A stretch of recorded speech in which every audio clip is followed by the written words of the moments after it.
Yaani kwa jinsi ninavyopenda hii migomba, haiwezekani uje na sukari kilo moja unategemea uondoke na mkungu mmoja wa ndizi. Mshi subiri. Ulikuja na kamkate kamoja, utaondoka na kichane kimoja cha ndizi. Tena ni kimalindi. Nini? Unategemea kuja na vitu vidogo muondoke na vitu vingi. Mlikuja kula sikukuu au mlikuja kuvuna? Mlikuja kujikusanyia mali zenu. Nasema mgomba wangu hamna mtu anakata migomba hapa. Hamna mtu anachukua ndizi. Sasa nawaambiaje? Mtu ajaribu kukata ndizi. Ni maisha mbinguni. Dakika 0.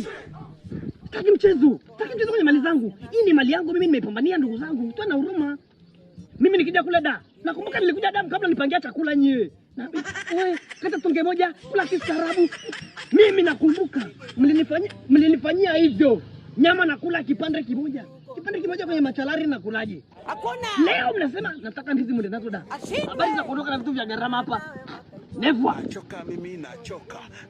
Nasema hivi, mgomba ukatwi ni uweni, mgomba ukatwi ni uweni. Ukotee mawe. Taandika hapa.